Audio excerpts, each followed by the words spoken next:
Assalamualaikum warahmatullahi wabarakatuh. Terima kasih telah kembali bersama kami di channel ini. Hari ini, kita akan membahas topik yang mungkin jarang diangkat secara mendalam, tapi sangat penting, dosa zina dalam Islam. Mungkin sebagian dari kita bertanya-tanya, mengapa Islam begitu tegas terhadap dosa ini? Dan apa sebenarnya dampak dari zina, baik bagi diri sendiri, keluarga maupun masyarakat luas? Dalam seri ini, kita akan bersama-sama mendalami jawabannya.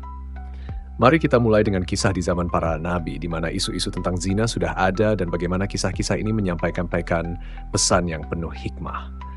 Salah satunya adalah kisah Nabi Yusuf AS, yang menghadapi godaan luar biasa dari seorang wanita berpengaruh. Namun, dengan kekuatan iman dan rasa takut kepada Allah, beliau mampu menjaga kehormatannya. Nabi Yusuf AS bukan hanya menginspirasi kita, tetapi juga menunjukkan betapa pentingnya melawan godaan dan menjaga kehormatan. Di bagian selanjutnya dari seri ini, kita akan bahas lebih mendalam tentang kisah ini dan pelajaran besar di baliknya. Tidak hanya Nabi Yusuf, kita juga akan melihat bagaimana Rasulullah SAW menangani kasus-kasus zina di zamannya dengan penuh kebijaksanaan dan kehati-hatian. Setiap kisah ini mengandung pelajaran berharga yang relevan bagi kehidupan kita saat ini. Dan dari setiap dalil, kita akan belajar bukan hanya untuk menghindari dosa, tapi untuk memahami bahwa larangan dalam agama Islam bertujuan melindungi diri kita dan orang-orang yang kita cintai.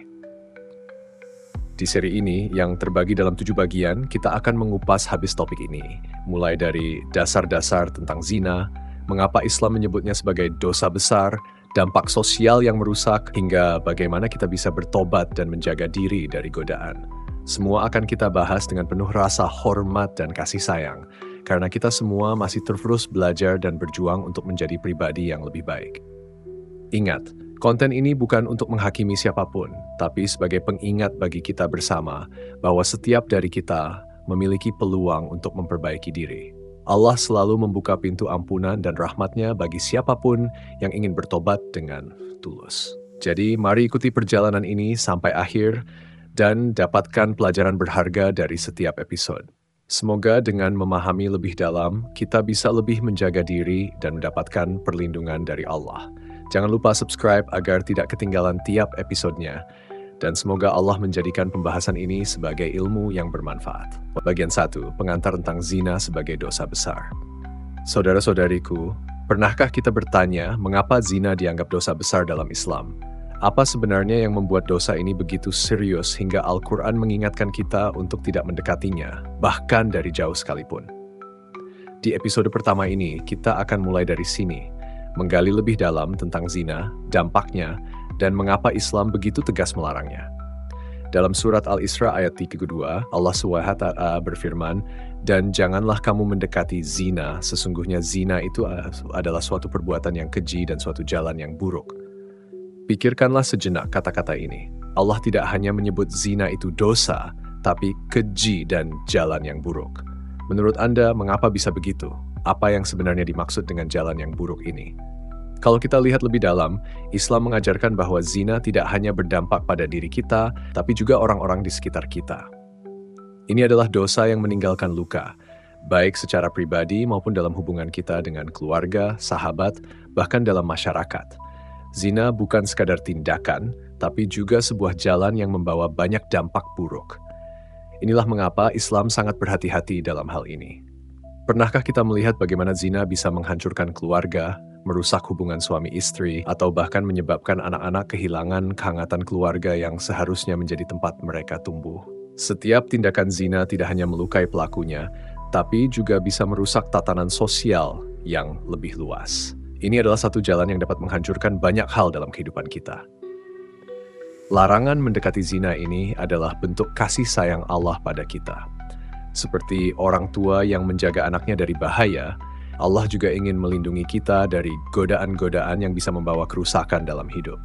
Karena itulah Islam menyebutnya sebagai jalan yang buruk, yang berpotensi membawa kita semakin jauh dari kebaikan dan semakin dekat dengan penyesalan.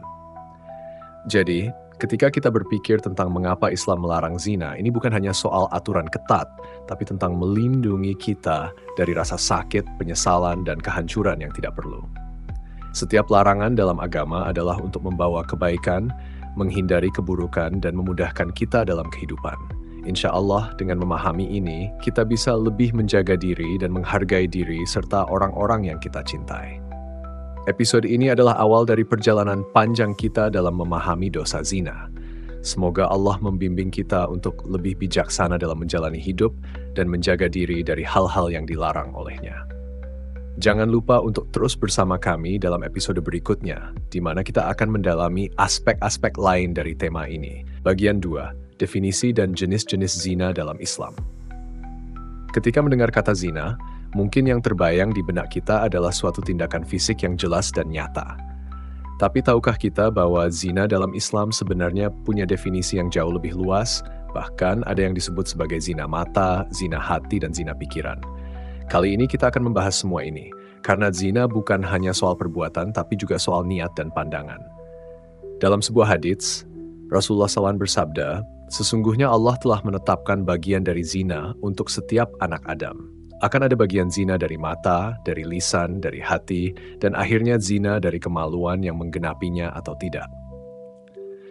Di sini Rasulullah SAW menunjukkan bahwa zina bisa dimulai dari hal-hal yang mungkin kita anggap sepele, seperti pandangan mata atau bahkan pikiran yang melintas di hati. Jadi, mari kita pelajari lebih dalam tentang jenis-jenis zina ini. Pertama, zina mata. Ini adalah ketika seseorang menggunakan pandangannya untuk melihat sesuatu yang dilarang, sesuatu yang bisa membangkitkan syahwat atau membawa pada pikiran-pikiran yang tidak baik. Allah memerintahkan kita untuk menjaga pandangan, bukan tanpa alasan.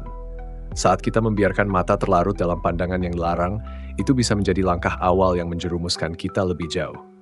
Kata pepatah, mata adalah jendela hati, dan seringkali apa yang kita lihat bisa memengaruhi apa yang kita rasakan dan inginkan.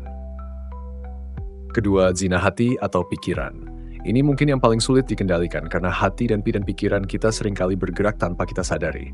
Tapi disinilah kita harus berusaha untuk menjaga kebersihan hati, agar tidak terisi oleh keinginan-keinginan yang melanggar. Mungkin kita berpikir, toh, hanya di dalam hati tidak ada yang tahu. Tapi ingatlah bahwa Allah mengetahui apa yang tersembunyi di dalam hati kita. Bahkan niat dan pikiran pun bisa menjadi awal dari tindakan yang lebih besar. Ketiga, zina lisan. Ini adalah ketika seseorang berbicara atau mendekati lawan jenis dengan kata-kata yang tidak sepantasnya. Dalam Islam, menjaga lisan adalah hal yang sangat penting. Rasulullah SAW bersabda, "Barang siapa yang menjamin untukku apa yang ada di antara kedua rahangnya, lisan, dan apa yang ada di antara kedua kakinya, kemaluannya, maka aku akan menjamin surga baginya." Ucapan kita dapat membawa kita pada zina jika kita tidak berhati-hati dalam berbicara atau menggoda. Dan yang terakhir, tentu saja, zina fisik, yang kita kenal sebagai perbuatan yang sangat dilarang. Inilah puncak dari serangkaian dosa kecil yang mungkin diawali oleh zina mata, hati, atau lisan. Dengan memahami jenis-jenis zina ini, kita belajar bahwa zina bukan hanya soal tindakan fisik, tapi juga bisa dimulai dari hal-hal yang kecil. Islam mengajarkan kita untuk menjaga semua pintu yang bisa membawa kita pada jalan yang salah, dimulai dari pandangan, niat, hingga ucapan. Rasulullah SAW sudah mengingatkan kita bahwa menjaga diri dari hal-hal ini adalah bentuk perlindungan bagi diri kita sendiri, agar kita tidak terseret dalam dosa yang lebih besar. Jadi di akhir episode ini, saya berharap kita semua bisa lebih sadar bahwa menjaga diri dari zina bukan hanya soal tindakan besar, tapi juga langkah-langkah kecil yang kita lakukan setiap hari. Semoga kita bisa menjaga pandangan, pikiran, dan lisan kita agar tetap terjaga dalam ridha Allah. Bagian 3, kisah Nabi Yusuf AS menjauhi godaan zina. Pernahkah Anda mendengar kisah seorang pemuda tampan, saleh, dan penuh kesabaran bernama Nabi Yusuf AS? Hari ini, kita akan menyelami sebuah kisah yang menunjukkan kekuatan hati dan keteguhan iman beliau saat menghadapi godaan zina. Sebuah kisah yang tak lekang oleh waktu dan penuh pelajaran untuk kita semua. Nabi Yusuf AS yang dikenal karena ketampanannya dan kebaikannya, dibesarkan di Mesir setelah dijual sebagai budak. Di sana, dia bekerja di rumah seorang pejabat tinggi bernama Al-Aziz, yang mempercayakan segala urusan rumah tangganya pada Yusuf. Namun, Al-Aziz memiliki seorang istri bernama Zulaikha yang tak kuasa menahan rasa cintanya pada Yusuf. Hari demi hari, godaan semakin kuat di hati Zulaikha hingga pada suatu hari dia memutuskan untuk merayu Yusuf secara terang-terangan. Dalam Al-Quran, kisah ini disebutkan dengan jelas. Allah SWT berfirman, Dan wanita yang Yusuf tinggal di rumahnya menggoda Yusuf untuk menundukkan dirinya. Dan dia menutup pintu-pintu lalu berkata, "Marilah ke sini." Yusuf berkata, "Aku berlindung kepada Allah." Saat itu Yusuf berada dalam situasi yang begitu sulit, pintu-pintu telah ditutup dan tidak ada yang akan mengetahui. Tapi apa yang dilakukan Yusuf? Beliau dengan tegas berkata, "Aku berlindung kepada Allah." Yusuf tahu bahwa perbuatan itu adalah dosa besar. Meski mungkin tampak mustahil baginya untuk menghindari godaan dalam keadaan seperti itu, dia tetap memilih untuk menjaga kehormatannya dan bertakwa kepada Allah. Yusuf tidak tergoda, meskipun dia seorang pemuda yang tampan dan kuat. Ini menunjukkan kepada kita bahwa menjaga diri dari dosa adalah pilihan yang selalu bisa kita ambil, tidak peduli sebesar apapun godaan di depan kita. Bahkan saat Zulaikha semakin mendekatinya, Yusuf berlari untuk menjauh. Dia mencoba membuka pintu dan melarikan diri. Tapi Allah menunjukkan kuasanya. Tepat saat itu, suami Zulaikha, Al-Aziz, pulang dan melihat kejadian tersebut. Disinilah Yusuf mendapatkan perlindungan dari Allah. Allah melindunginya dari fitnah yang lebih besar dan akhirnya kebenaran pun terungkap. Kisah ini mengajarkan kepada kita semua bahwa ketika kita memilih untuk menjaga diri dari hal-hal yang diharamkan, Allah akan selalu ada di sisi kita. Jika kita berusaha sungguh-sungguh menghindari dosa, Allah akan membantu kita dengan cara yang mungkin tak pernah kita bayangkan sebelumnya. Rasulullah SAW bersabda, "Barang siapa yang meninggalkan sesuatu karena Allah, maka Allah akan menggantikan dengan yang lebih baik baginya." Pelajaran penting dari kisah ini adalah bahwa kita harus bijaksana dalam menghindari situasi yang bisa membawa kita pada godaan. Jangan pernah menempatkan diri di lingkungan yang mendekatkan kita pada dosa. Nabi Yusuf AS memberi contoh bahwa kehormatan dan ketaatan pada Allah jauh lebih berharga daripada memenuhi hasrat sesaat yang bisa menghancurkan hidup kita. Jadi, ketika kita dihadapkan pada situasi yang sulit, ingatlah kisah Nabi Yusuf ini. Ingatlah bahwa kita selalu memiliki pilihan untuk menjauh dari dosa dan mendekatkan diri pada Allah. Allah Maha mengetahui perjuangan kita dan Dia akan selalu ada untuk melindungi hamba-Nya yang taat. Bagian 4, dampak sosial dan pribadi dari zina. Saudara-saudariku, pernahkah kita berpikir seberapa dalam dampak dari perbuatan zina ini? Bukan hanya kepada diri kita sendiri, tapi juga kepada keluarga, orang-orang di sekitar kita, bahkan masyarakat. Ketika Allah SWT melarang zina, sesungguhnya larangan ini bukan hanya untuk kepentingan individu, tetapi juga untuk menjaga kehormatan dan kestabilan sosial. Kali ini, mari kita telah bersama bagaimana zina bisa membawa dampak yang merusak dalam kehidupan pribadi dan sosial. Pertama, mari kita lihat dari sisi pribadi. Zina tidak hanya merusak kehormatan, tetapi juga bisa membawa dampak yang mendalam pada kondisi psikologis seseorang. Seringkali zina membawa penyesalan yang dalam. Ada perasaan bersalah, rasa malu, dan ketidaktenangan yang mungkin terus menghantui. Dalam sebuah hadits, Rasulullah SAW bersabda, "Tidaklah seseorang melakukan zina kecuali imannya sedang dicabut darinya."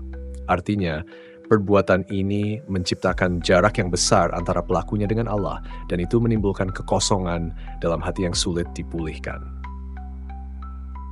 Dampak lainnya adalah kepada keluarga. Zina adalah dosa yang bisa menghancurkan hubungan keluarga, terutama dalam ikatan pernikahan. Berapa banyak keluarga yang hancur karena adanya perselingkuhan, anak-anak yang tumbuh tanpa kasih sayang dari orang tua, rumah tangga yang pecah berantakan. Ini bukan hanya sekedar masalah pribadi. Ketika keluarga runtuh, masyarakat pun terkena imbasnya. Anak-anak yang tumbuh tanpa bimbingan orang tua akan sulit mendapatkan fondasi moral yang kuat, dan ini membawa efek berantai pada kehidupan sosial. Al-Quran mengingatkan kita dalam surat An-Nur ayat 2. Perempuan yang berzina dan laki-laki yang berzina, maka deralah masing-masing dari keduanya 100 kali dera. Ayat ini menggambarkan betapa seriusnya dosa ini, yang melukai bukan hanya pelakunya, tetapi juga melukai norma sosial dan tatanan masyarakat. Ketika zina dibiarkan, nilai-nilai moral dalam masyarakat menjadi rusak, dan ini bisa memicu semakin maraknya dosa lain seperti kekerasan, kecemburuan, bahkan konflik sosial.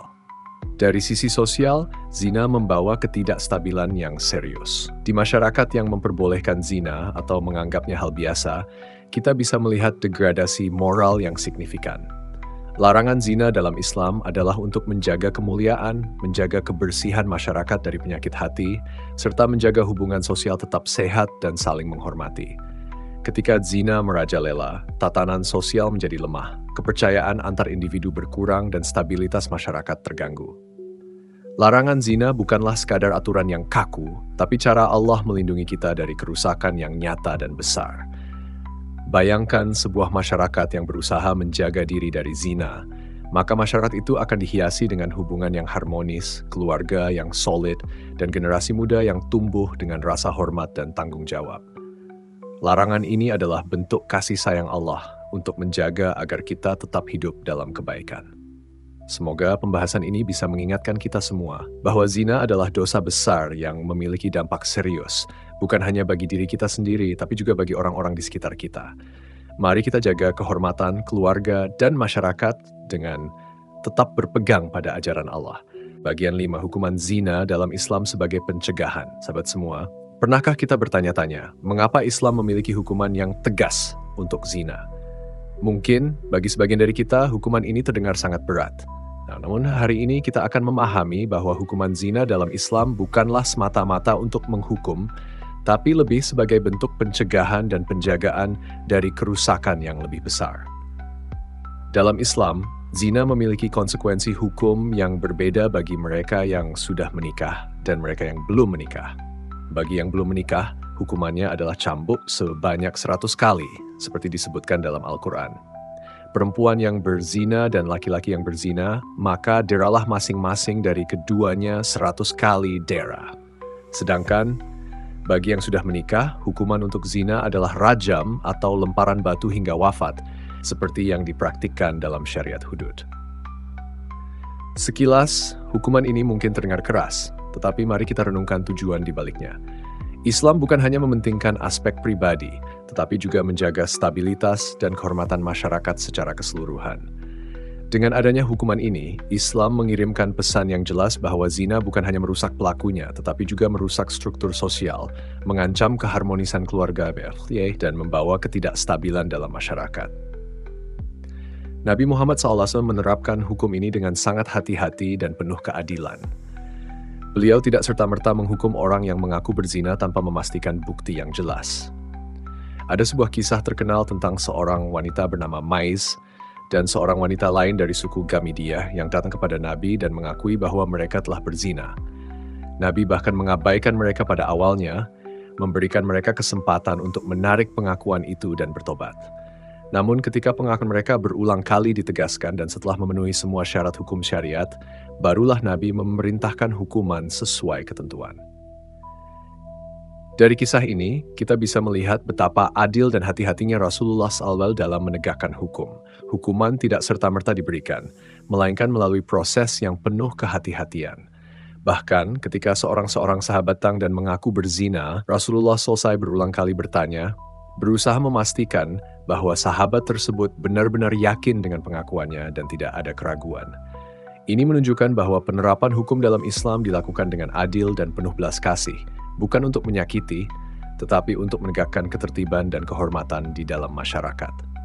Islam memahami bahwa manusia adalah makhluk yang mudah tergoda, dan karena itu, syariat juga menganjurkan kita untuk tidak mendekati zina. Seperti firman Allah, dan janganlah kamu mendekati zina. Dengan larangan ini, umat Islam diingatkan untuk menghindari segala hal yang bisa menjerumuskan pada zina, karena begitu seseorang terjebak, dampaknya akan dirasakan oleh diri sendiri, keluarga, bahkan masyarakat. Sahabat, hukuman dalam Islam sebenarnya adalah bentuk perlindungan dari Allah. Hukuman zina bukanlah untuk menakut-nakuti, tetapi untuk menjaga umat dari kehancuran yang lebih besar, agar masyarakat tetap bisa hidup dalam kedamaian dan kehormatan terjaga. Hukum ini adalah cerminan dari kasih sayang Allah yang ingin menjaga kita dari perbuatan yang dapat merusak kehidupan kita, baik di dunia maupun di akhirat. Dengan memahami ini, kita bisa melihat bahwa syariat Islam bukanlah sekadar aturan yang kaku, tetapi pedoman yang bertujuan untuk menjaga kemaslahatan dan menghindarkan kita dari kerusakan. Semoga kita bisa memahami tujuan mulia di balik hukum-hukum Allah dan menjadikannya sebagai pelajaran untuk selalu menjaga diri dari perbuatan yang dilarang. Bagian 6. Tobat dari zina dan rahmat Allah yang maha luas. Saudara-saudariku, siapa di antara kita yang tak pernah melakukan kesalahan? Mungkin ada di antara kita yang merasa telah berbuat dosa besar, bahkan mungkin pernah terjerumus dalam zina. Tapi tahukah kita bahwa Allah SWT selalu membuka pintu tobat bagi siapa saja yang benar-benar ingin kembali dan memperbaiki diri? Hari ini, kita akan membahas tentang tobat dari zina dan betapa luasnya rahmat Allah bagi hambanya. Dalam Al-Quran, Allah SWT berfirman dalam surat Az-Zumar ayat 53, katakanlah, "Wahai hamba-hambaku yang melampaui batas terhadap diri mereka sendiri, janganlah kamu berputus asa dari rahmat Allah. Sesungguhnya Allah mengampuni segala dosa. Sesungguhnya Dialah yang Maha Pengampun lagi Maha Penyayang." Ayat ini adalah bukti nyata bahwa tidak ada dosa yang terlalu besar untuk diampuni oleh Allah selama kita tulus bertobat. Bukan hanya zina, tetapi semua dosa bisa diampuni jika kita benar-benar menyesal dan berjanji untuk tidak mengulanginya lagi. Bayangkan Allah yang Maha Pengasih dan Penyayang, yang Maha mengetahui dosa-dosa kita, tetap memberikan kesempatan kepada kita untuk kembali padanya. Zina, meskipun termasuk dosa besar, bukanlah akhir dari segalanya. Kita tidak perlu terjebak dalam rasa bersalah yang terus-menerus. Justru ketika kita menyadari kesalahan itu, kita diberi kesempatan untuk memperbaiki diri dan menjadi lebih baik dari sebelumnya. Ada sebuah kisah di zaman Rasulullah SAW yang bisa menjadi pelajaran berharga. Suatu ketika, seorang wanita datang kepada Rasulullah dan mengaku telah berzina. Dia meminta hukuman untuk menyucikan dirinya. Tetapi Nabi SAW awalnya mencoba mengabaikannya, memberinya waktu untuk bertobat. Namun ketika wanita itu bersikeras, hukuman pun dijatuhkan sesuai syariat. Setelah wanita itu meninggal, Rasulullah SAW berkata kepada para sahabat, "Sungguh dia telah bertobat dengan tobat yang jika dibagikan kepada seluruh penduduk Madinah, niscaya akan mencukupi mereka." Dari sini kita melihat bahwa siapapun yang sungguh-sungguh bertobat dari zina akan mendapatkan rahmat yang luar biasa dari Allah SWT. Tobat adalah proses yang sangat pribadi antara kita dan Allah. Ketika kita benar-benar tulus, Allah menjanjikan ampunannya, bahkan dosa sebesar apapun. Rasulullah SAW bersabda, orang yang bertobat dari dosa seperti orang yang tidak pernah melakukan dosa itu. Luar biasa bukan? Dengan tobat yang ikhlas, kita bisa memulai hidup baru, seolah-olah kita dibersihkan dari dosa yang pernah dilakukan. Jadi bagi siapapun yang merasa pernah jatuh dalam kesalahan, ingatlah bahwa pintu rahmat Allah selalu terbuka. Tobat bukan hanya tentang meninggalkan dosa, tetapi juga tentang niat yang kuat untuk memperbaiki diri dan menjalani hidup yang lebih baik. Kita semua memiliki kesempatan untuk kembali pada Allah tanpa memandang seberapa besar dosa kita di masa lalu. Sahabat, jangan pernah merasa putus asa. Allah lebih dekat kepada kita daripada yang kita bayangkan. Jika kita melangkah kepadanya dengan hati yang penuh penyesalan, Dia akan menyambut kita dengan rahmat-Nya yang luas. Semoga kita selalu diberi kekuatan untuk kembali kepada Allah dan menjalani kehidupan yang lebih baik. Bagian 7, menghindari zina dan menjaga kehormatan, langkah praktis. Saudara-saudariku, kita telah memahami betapa besar dampak zina dan bagaimana Islam melarangnya untuk menjaga kehormatan kita. Lalu, bagaimana caranya agar kita bisa menghindari zina dan tetap menjaga diri dalam keseharian? Dalam bagian terakhir ini, kita akan membahas langkah-langkah praktis yang bisa kita terapkan untuk menjaga kehormatan dan menghindari godaan yang ada di sekitar kita. Pertama, mari kita mulai dari memilih pergaulan yang baik. Rasulullah SAW bersabda, "Seseorang itu tergantung pada agama temannya. Maka hendaknya salah seorang di antara kalian memperhatikan siapa yang menjadi temannya." Artinya, teman-teman kita bisa sangat memengaruhi tindakan dan cara berpikir kita. Ketika kita berada di lingkungan yang menjaga kehormatan dan kebaikan, kita pun akan lebih mudah menjaga diri dari hal-hal yang dilarang.